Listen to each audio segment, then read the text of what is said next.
Good morning to everyone in the room and everyone on the Zoom. You know, I've mentioned this before, but it's a tradition, it seems, or pattern in our Dharma talks to thank the leadership, to thank you all for coming and the leadership for the invitation. And I basically have also taken that pattern as a way of saying, thank you for this moment.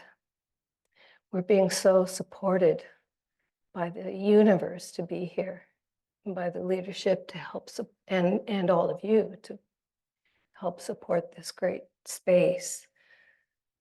So this thank you for coming. We need you, you need us, and together we're a team. So thank you, Senior Dharma Teacher Fu. Thank you, absent Abbot Jiryu. Thank you, Tonto. And thank you for the years of practice that have brought me to this moment. I see, that was the problem. Is that it's too close? Should I move it further?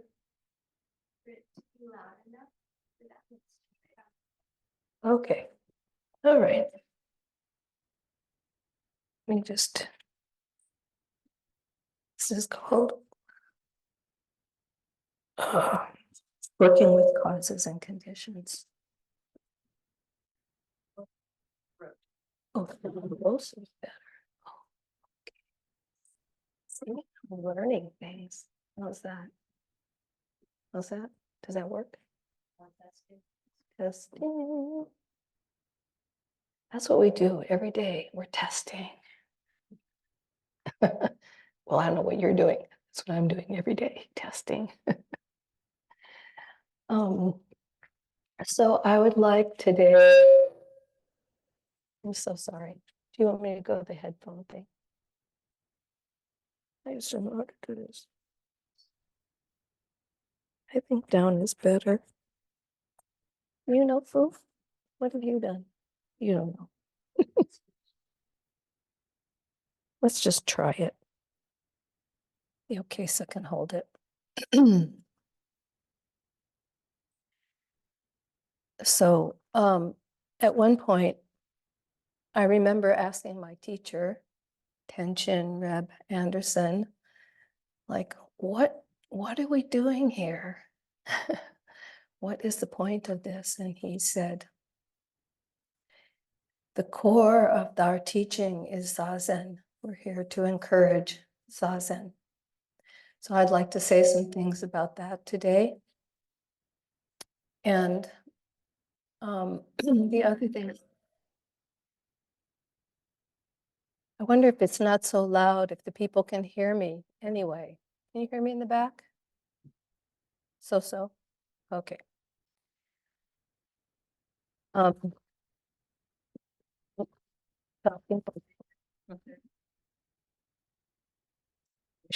Me? Trade it out. Thank you. Okay, we're going to go with this. Not my first choice, but guess what? Life is a common.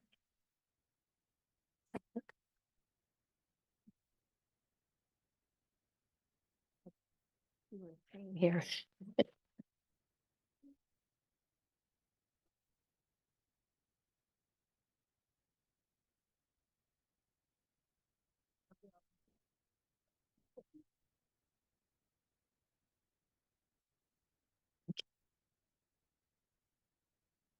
But oh.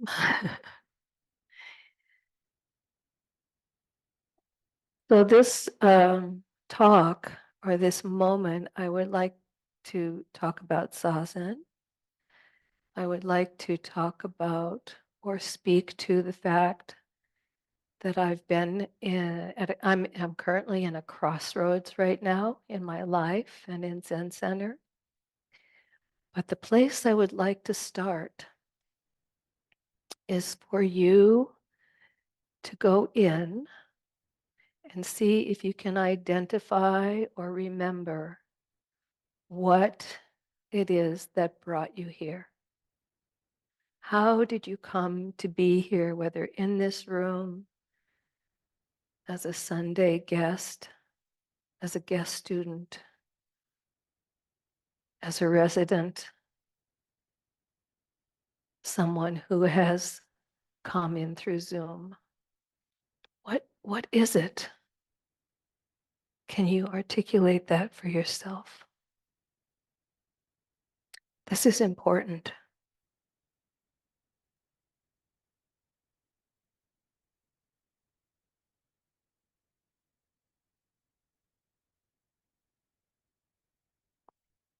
And it's not like there will be an answer. In fact, maybe what brought you here is a question. And I'm leaving space for you to register again. What brought you here? What keeps you here? And Rilke, this is a context for maybe support for Zazen. Rilke says, I want to beg you as much as I can, dear ones, to be patient toward all that is unsolved in your heart,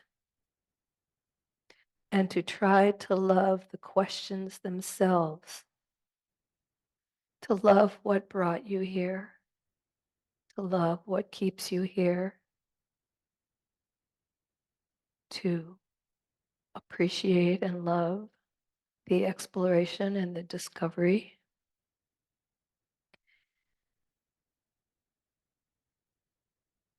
To try to love the questions themselves like locked rooms and like books that are written in very foreign tongue.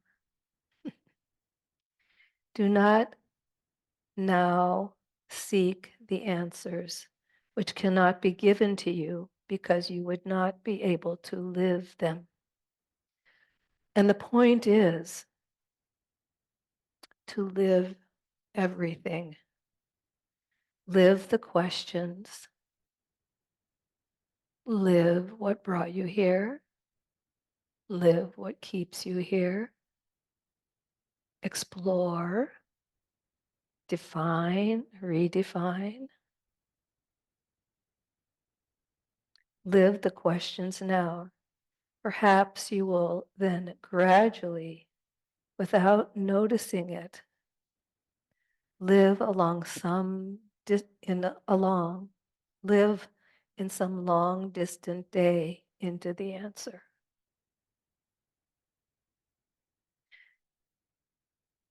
That someday you will live in the long distant future to the answer or to a response.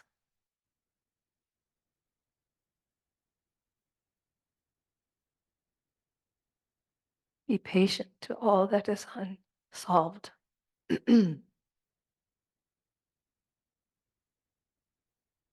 I've been, now as I go back in, I want to say also, as I just noticed what's happening in me, is I don't really want to speak to your heads. If you made some connection with a heart or a gut feeling or something that supports your back, try to listen with that heart or that gut or that spine, that internal body, and see what comes up for you. You know, at the end, if I leave some time, we can have some comments or some addition or some growing edge to this, what I'm starting the conversation with. I came to Zen Center in 1991, and I expected to stay here for 3 months. And here we are. And a number of people have that story as well. I think I remember hearing Ed Brown saying he was going to be here for a year and then get on with his life. Maybe I'm just going to hold this. Does that work? Okay. So I came in 1991 and I was just going to stay for 3 months. And there was a lot of confusion. And then there was this moment. I can still feel it. Our senior Dharma teacher, Fu, was the director.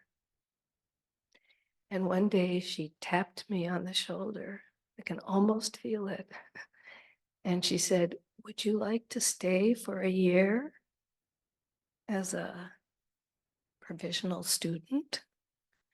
And I kind of froze since this was not my plan.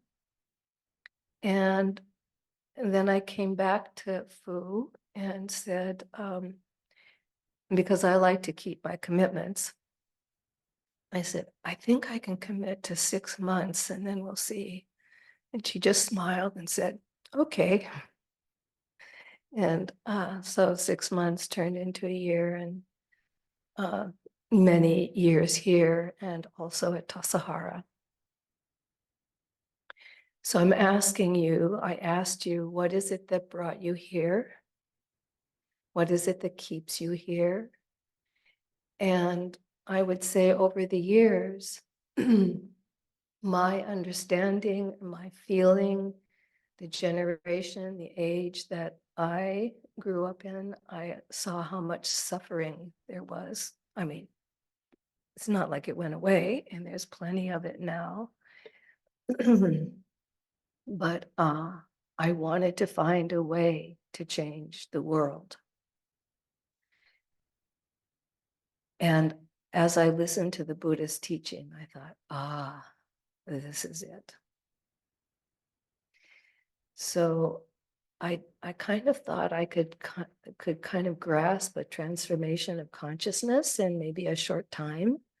But actually, what I want to say to you and all of you who are masters, have some kind of mastery in sports, in art, in music, in whatever your career is, in healthcare. This didn't happen in a year or 2 years. To learn to be a tabla master or a great dancer, a ballerina, it takes over and over and over again. So that's my experience here, is not being able to get away fast. And so I invite you into being present for the long haul. So I'm going to try and put this back on my ear. I'm going to leave Green Gulch in May sometime and join the other some seniors that are already at Enso Village, which is a senior living inspired Zen inspired community. And some of our seniors are already there. And some of us, 3 of us, will be leaving this year. Abbas Fu and her partner, Karina, and then myself later. And then next year, 4 more people will leave. So this is a crossroads. And all of us are in sometimes big crossroads. And the other day, I was speaking to the abbot, Jiryu, and he said, "What are you going to talk about?" And I said, "Well, I'm thinking crossroads." And he said, "Oh, you mean like the one right now?" So crossroads are happening every moment. And what is it, how is it that that matters? That I'm reminding you that crossroads are every moment. So what is it that you're dedicated to? What is it that matters? What is it that you can identify? What is it that's at the heart of what you're doing, at the hara of what you're doing? And it takes time. And yet, it's amazing. We're leaving our familiar. And I enjoy that word because some of you coming here and either in your lives not here or here in Zen Center, we're leaving. When I think of the word familiar way, I think of family, familiarity. So we've all been conditioned in some way into our family ways. And a question might be, does that still serve me now? How is that serving me now? Can I let it, did I learn the lessons? Can I let it go without forgetting it and then be open to wonder? To not know the answer, but be open to wonder and hear some of the teachings that have come before.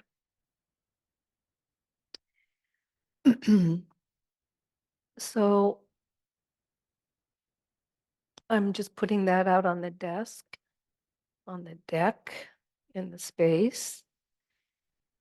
And what I want to bring in is the importance of what we're doing here in this place, which is Zazen. And you might wonder, what is Zazen? People do wonder, and then they have an idea of it. But Zazen, it's a word, it's a space, it's a pointer. It's really not a thing. It's entering a field. And to understand the field that is separate from the objects that come up in your field of consciousness. I came across the word or the referent Japanese word called ma, which is a pause in time, an interval, an emptiness in space, time and space where life needs to breathe, to feel connected again. And if we don't have that time and space, there's sort of a constriction, or maybe that familiarity. So what happens when I'm sitting in that space and we get quiet and we open up this mudra for our space is dreams and thoughts and pictures and maybe old things come through. And the question is how to let them be. And there's a there's a way of concentrating on the breath, using the breath to come back or to counting 1 to 10. I've said to some of you before, I tried counting 1 to 10 in the early days. I could never get there. By the time I got to 3, I was lost back in the story. And then realizing moment by moment, I could count to 3 times in a row, and that's almost 10. So that's what we're doing, is moment by moment practice. So don't get too tough on yourself. These days, what I'm noticing is the frogs. Those of us that are sitting here, and maybe where some of you live, the frogs. And sitting there and I'm trying to get spacious. And then I hear one frog. And then either the same one or a second one, I don't know. And then another, and pretty soon they're all doing this chorus thing. And then they stop. And there's the space. That I'm in that space with the space. It's a little bit like the wind and the storm that comes through here, making a lot of noise and a lot of rain. And then it's quiet. There's the space. There's ways that we can start to register that outside ourselves, or seems to come from outside ourselves, inside the space. And then I notice, so you can use whatever is around you. Right now I'm using frogs, but I'm sitting there and going, and then I don't know where I'm at, but all of a sudden I missed the first one or two rivets, and there's just the cacophony happening. Where was I? And then I go back and listen to the orchestration of all the frogs. And then they stop and I stop. So there's a way of being able to use what's at hand to find space. And in that space, you can notice what's coming up. And in that space, you also have a moment to decide what one of our Zen ancestors, Yun Men, said about the whole of life. What is an appropriate response? What do I want to live into? What am I dedicated to? What do I want to support? And so I want to bring this in while I'm thinking of it. A friend and practitioner here has at the bottom of her email something that came in that really touched me. And I'd like to share it with you because I think it, in my mind, this is a bridge to what we're talking, what you're listening to, what I'm talking about. And it's an excerpt from an author and historian, Howard Zinn. Maybe some of you know that name. And it touched me in a way, thinking about all of the fire and distress and violence and fear that's going on now. So I bring Howard Zinn into this conversation today. There's a tendency to think that what we see in the present moment, we will continue to see. We forget how often in the century we have been astonished by the sudden crumbling of institutions, by extraordinary changes in people, in people's thoughts, by unexpected eruptions of rebellion against tyrannies, by the quick collapse of systems of power that seemed invincible. And I'm inserting here, it might be the power of your stories that seemed invincible, like you'd never get out. To be helpful or to be hopeful in bad times is not just foolishly romantic. It's based on the fact that human history is a history not only of cruelty, but also compassion, sacrifice, courage, and kindness. What we choose to emphasize in this complex history will determine our lives. If we see only the worst, I say in yourself or outside yourself, if we choose only to see the worst, it destroys our capacity to do something. If we remember those times and places, and there are many, where people behaved magnificently, this gives us the energy to act and at least the possibility of sending this spinning top of a world in a different direction. And if we do act in however small a way, we don't have to wait for some grand utopian future. The future is an infinite succession of presence, present moments, presence, and to live now as we think human beings should live, in defiance of all that is bad around us, is itself a marvelous victory.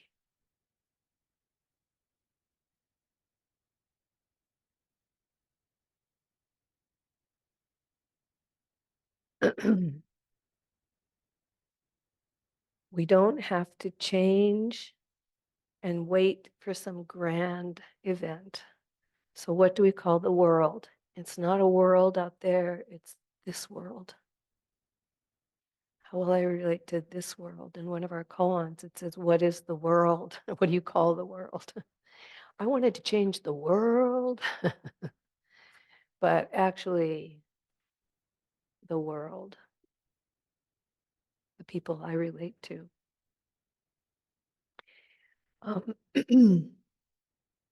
So,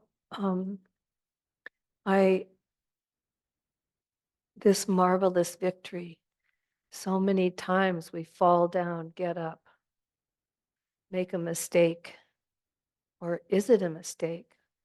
Recently was reminded of target practice.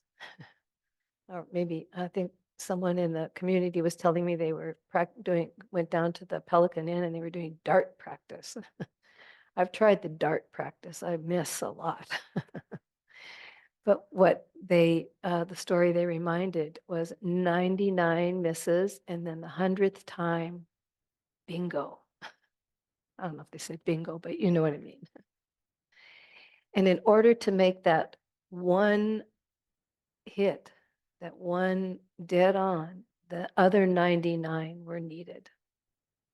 So we sit in our moments, and all of a sudden I miss when the frogs start, and then I remember that I can hold the space, I can be in the space. So this is an invitation. Zazen is an invitation into your life, into a way of being, into a way of opening to surprise, a way of being in wonder, in a way of possibly bringing in something fresh. And when I think about fresh, right now, one of the things I really love about that's in the practice is the Zen koans. But I'm no koan master, and it happened early on in my career. And even though we recite the Genjo koan, which is the koan of the self, but I love reading the koans and seeing what they bring up for me. And one of the koans that has recently captured my imagination, it's called, let's see, the National Teacher, the National Teacher's Seamless Monument. So there's an amazing teacher, and the disciple said, so when you die, what shall we do to remember you or honor you? And national teacher sat quiet for a pretty long time. And then now I'm making a little interval here because we sit for a pretty long time in space until something can come through. And he said, build me a seamless monument. And then he died. So what was that? What is the seamless monument? And there's many comments and discussions about it, but I don't know if it's a but. And I just allowed that idea of a seamless monument. What was he saying to his disciple who didn't understand? And, you know, if I breathe in, make me a seamless monument. I feel that the invitation is for me or you to bring what's most important in your heart, in your life, into the next thing you say or do. There's no self or other.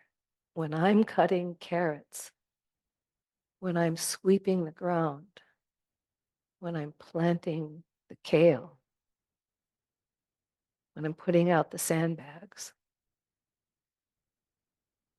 can I bring my act of generosity, my full self, not I am over here doing that? Can this engagement be a seamless monument? No here, no there. Now, I don't know if that's what the national teacher meant, for sure.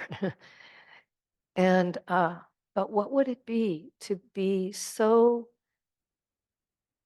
merged that you can bring, as I lift this right now, put it down and take up this cup. Thank you, the universe that brought this fresh water, this cup that's holding it, before I mindlessly just take a sip.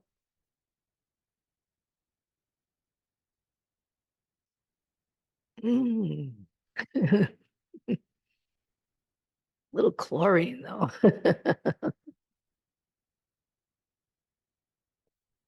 Yeah. Can I open and close a door and just be there for that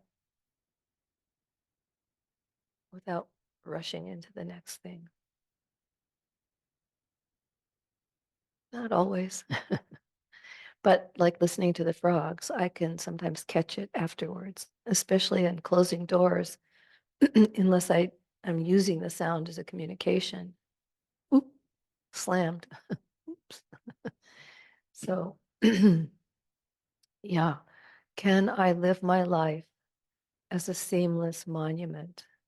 And our Zazen, which I'm using as a word, as a pointer to being devoted to being present for a space, creating a space for something fresh.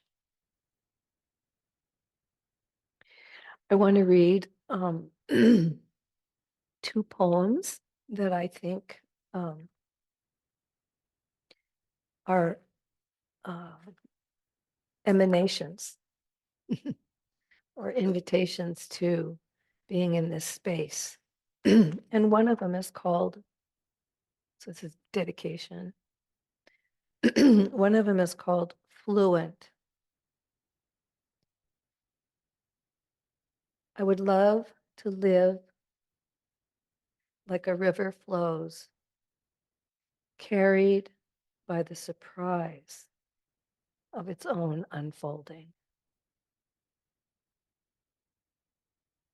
I would love to live like a river flows, carried by the surprise of its own unfolding. Can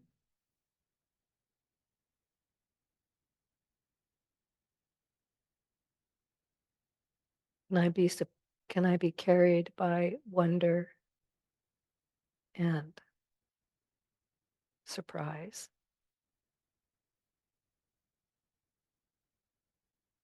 And sometimes the surprise is frightening. But everyone in this room, I suspect, has had scary moments. And somehow, some part of you still brought you to this place. You survived it, and you can do it again. It can help guide you. So I'm going to read that one more time, and then I'm going to go into the next one, which is a little bit longer. I would love, I would love to live like a river flows, carried by the surprise of its own unfolding. Before the beginning, unknown to us, there are moments when crevices we cannot see open for time to come alive with beginning. As in autumn, a field of corn knows when enough green has been inhaled. From the clay and under the skill of an artist breeze comes the gold in a day. When the ocean, still as a mirror, of a sudden takes a sinister curve to rise in a mountain of a wave that could swallow a village. How to a flock of starlings scattered at work on grass, from somewhere a signal comes. And suddenly, as one, like the frogs, suddenly, as one, they describe a geometric shape in the air. When the audience becomes still,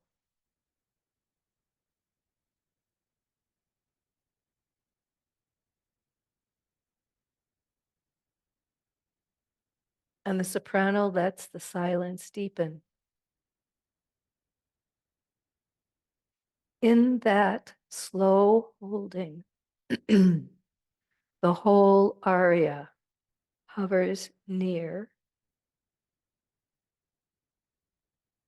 then alights on the wings of breath, poised to soar into song. These inklings were first prescribed the morning we met, and I was left with such a sweet time, wondering in between us, in between the moment,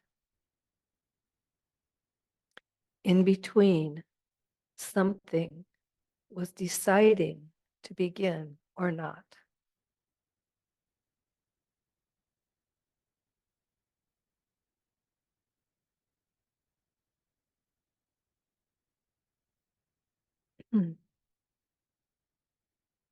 Something is deciding to begin or not.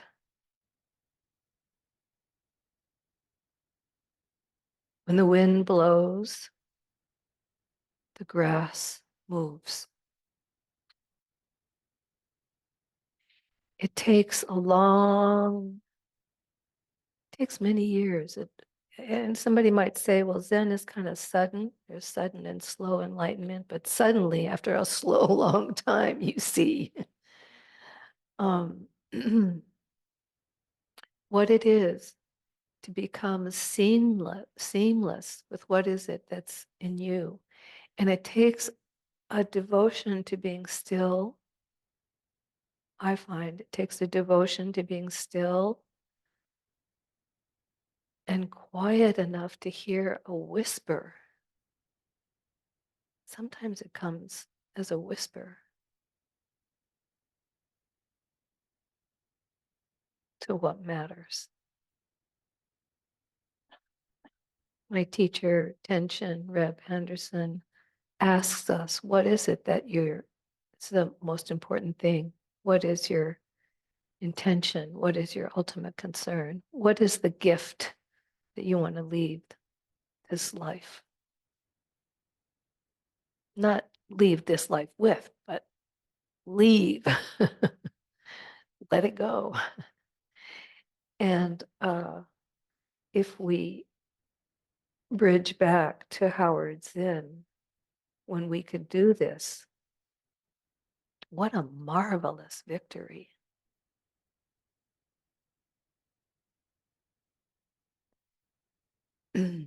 Even though I've been practicing for a little more than 30 years, I very much still feel like I'm honing the craft. Meditation is a craft. and making peace with being a beginner. But in the beginning, if I'm open, if we're open, something can occur that can lead us into our next step, which we don't know what it'll be. But what is the quality of being? Maybe I'm asking you, what is the quality of being that you might want to cultivate to meet?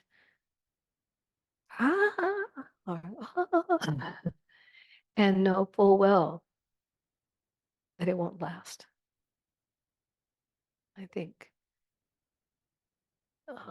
yeah, I know about impermanence. Okay, yeah, yeah, everything changes. But sometimes big changes come and they kind of throw us, but can you fall down and get up? So maybe I ask you, I think I'm going to stop there because I'd like to say that I'm interested to hear what, maybe I want to say I sit with a wonderful group on Friday mornings that I'm just so touched by some of their devotion. It's mostly women now, and they've sat together, some of them, for more than 30 years. And they started with Yvonne Rand. Some of you might know that name. And it got handed on, and then was taken care of for some long time by Fu and other teachers. And now I rest in the position, not so much as a teacher, that's how I feel because they're my teachers, but as a hub so that we can have a conversation together. And I am always amazed by what they have learned and the teachings they give me. I'm one of the juniors there. Most of the ladies are like well into their 80s, maybe almost 90. And then our great Zoe, who's 95. Anyway, there's just a whole field of learning and experimenting with their lives. And it's amazing. And those people that have gone through so many teachers and so many books, right now we're reading Being Nobody, Going Nowhere. Without the book, you could just live that one. What would that be? Anyway, we open the conversation to what it is that has helped carry us. So mine was how to transform consciousness into being open and spacious, not have fixed views. And it's taking a long time because there's a lot of fixed views to discover.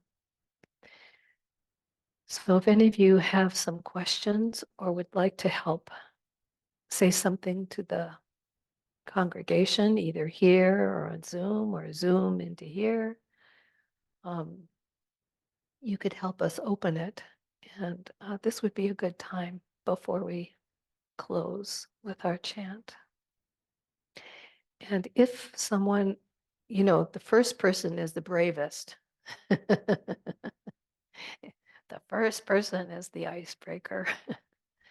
So if someone has something that they would like to offer as a gift, in the form of either a question or an offering or a comment, or what it is that has supported your life, or what it is that brought you here and that continues to keep you here, please bravely go forth. Oh, good, we've got one. The courageous. So I'm an addict to sitting and meditating, Oh, coming to Sangha. it's given me tools to be in life a little bit more gracefully. Okay. Yeah, oh, that's So good, it's yeah. giving me tools to be in life much more Aha. gracefully. You know, life is painful. There's Life is no pain- getting around it. But it just gives you the tool to say, okay. And then you can find equanimity at Equanimity, the that's same one that time. works for You know, you you. can see the beauty, you can see the bad stuff, and you can just say, well, this too shall pass. I have to do some work. Yep. What is that work? And go silent. Mhm. And often the answer comes. Yes, that's wonderful. Thank you. And I like the group, Sonja, Yeah, because I'm always by myself. yeah, And so it's great to be here. yeah, we're not alone. And sometimes we don't remember that. Yeah. You remind me that something I'm thinking of seamless monument again. And you're reminding me of something in a class that Wu was offering. There's many ways to describe it, but she had advised us, or I don't like that word advised, that anyway, invited us to realize that one hand is compassion and one hand is wisdom. And when we bring them together, that is in my world, I'm making that, inviting that as a seamless monument. And you're bringing in, there's pain, there's joy, there's beauty, there's loss. Anyway, as we bring our hands together, right in the middle is all of it. And yet we bring our compassion and our wisdom best we can to it. Yeah. Thank you.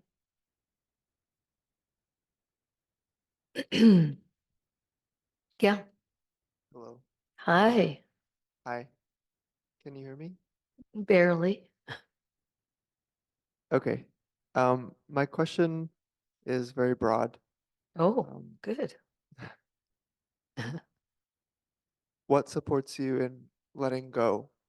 Uh-huh.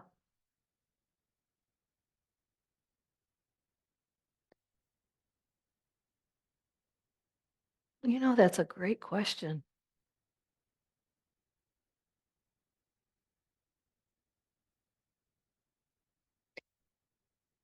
I'll just tell you what's arising right now. Because there are things I have not let go of. I'm kind of like, hold on. And I think at the moment, what I would say is that it takes having a good or good friend or friends or a teacher, because that holding on to something needs to be witnessed, needs to be heard, needs to be recognized, needs to be held in compassion and witnessing, and needs to be, when you yourself are exploring it, maybe even with the support of friends or teachers or and compassion, you can see through it. But to really let go of it, I think needs somebody to help you see it and say, I hear you, I see you, or it. And does it still serve you? And then you can decide. Then you have, in each moment, you have an option. Should I hold this? And the other thing might be, got it. Whatever the it is, I got it. And then, okay, I'm going to set my timer, and whatever it is, I'm going to let it go for 10 seconds. And then I'm going to take it again. So if you get used to that open hand, that has helped me. So I'm working on the bigger ones, and you practice with little ones first. Like, how's that rest for you? Yeah, that was a great question. Yeah, trust and faith.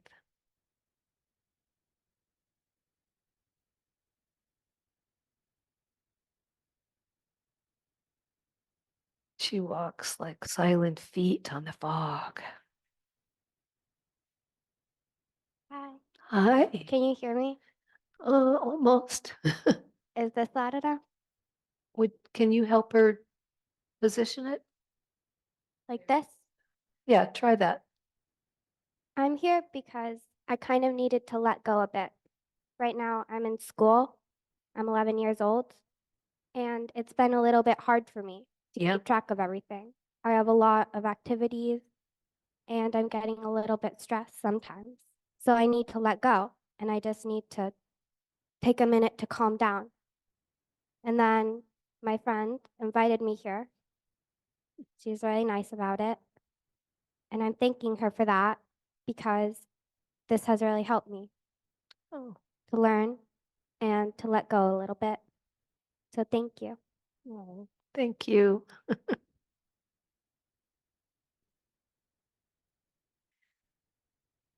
Letting go, just 2 thumbs up. And that, like everything, is impermanent. So it'll come back again. And the thing that's helpful is to when you find a moment of relaxation in space and you let go, is to actually feel it and just go, ah. So some other time you can, when you close your eyes and then you open them again, something new, and you go, ah, you get a second chance. Thank you. Hi. Hello. I'm here, literally, I'm answering your question, Thank you. literally, because of death. Yes. I'm from New York and I'm here for the memorial of my sister who died. So the whole idea of impermanence and taking each moment for the value that it offers Yep. is really important. And the other thing that you said was, or maybe you didn't say it, but I was kind of terrified I had to give a eulogy. And I interviewed my sister for that eulogy and said, what would you like me to say? Oh, you're so smart. Well, old tradition, I discovered ethical will, the spiritual legacy. And she said some things that I knew would be very loaded for the audience. Uh-huh. And I was really scared. But I thought, you know what? I'm just going to go for it and tell the truth. Yeah. And honor her that way. So anyway, it's a good reminder. I'm glad of what you said about really paying attention. And thank you for the opportunity. Yeah. Thank you. I feel you. And in my own, I can think of 2 big events and one more recent of for me, an unexpected death really sent me spiraling. And even though all these years I've heard about impermanence, nothing lasts, it's still like kind of a shock to the nervous system.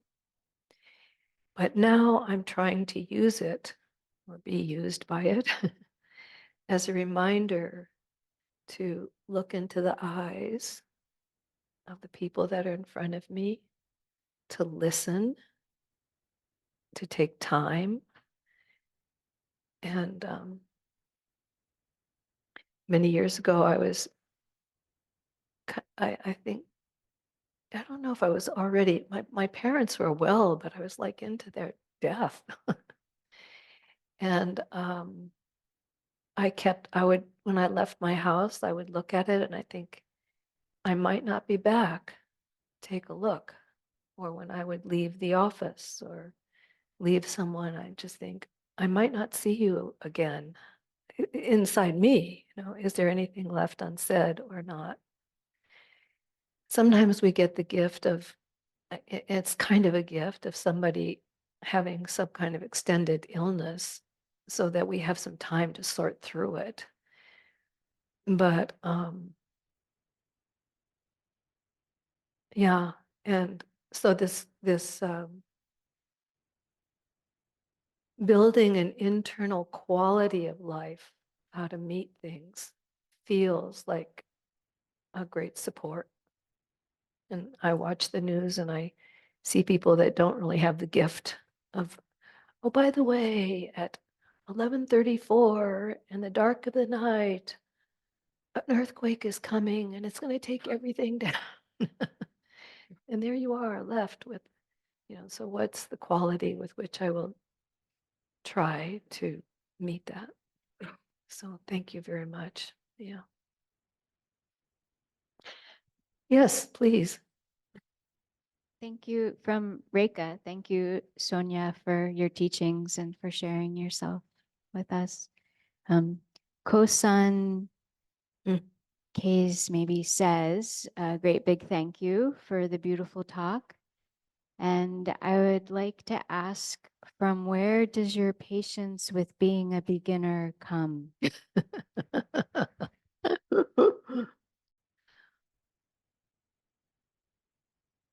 Well,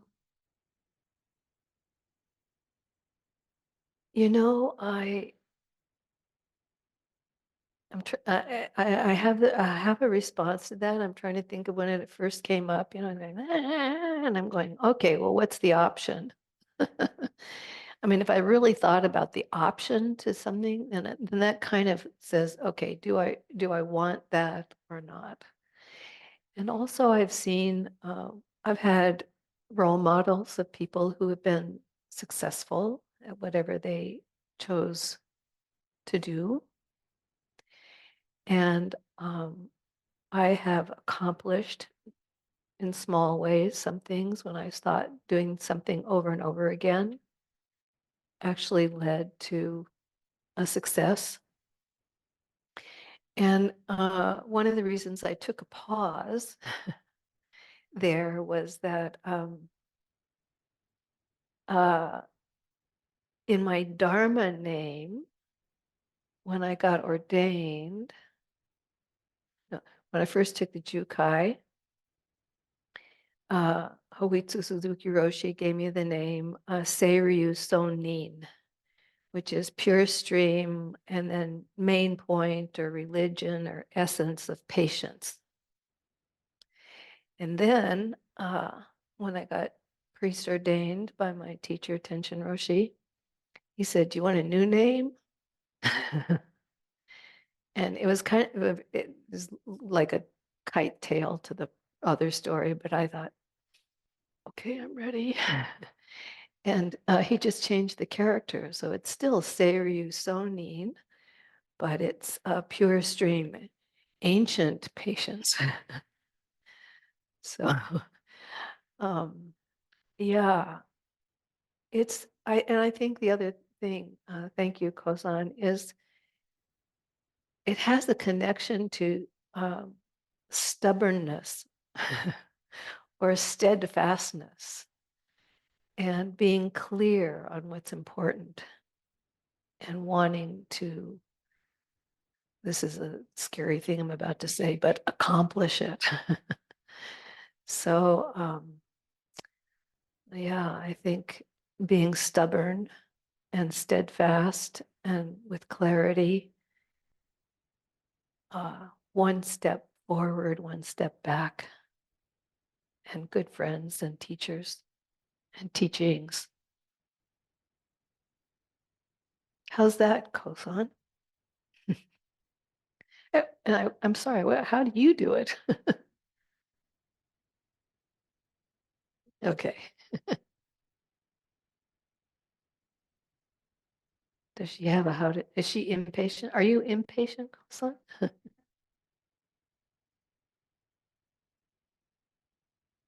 I'd say impatient in me and to the other person does not feel good.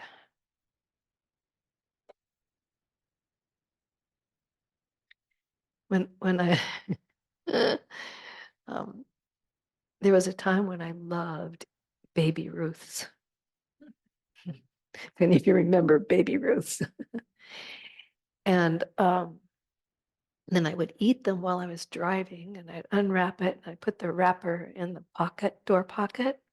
And I thought, well, if nobody saw that and nobody saw me eating it, it didn't really happen. Right. And then this actually kind of fits with the patient's question. And then one day I was eating, Baby Ruth. And I tasted it and I thought, do I really like this? And I felt like it sort of tasted like chemicals or something. And first bite was good. Second bite was okay. Third bite was like, not so sure. And then finished it, of course.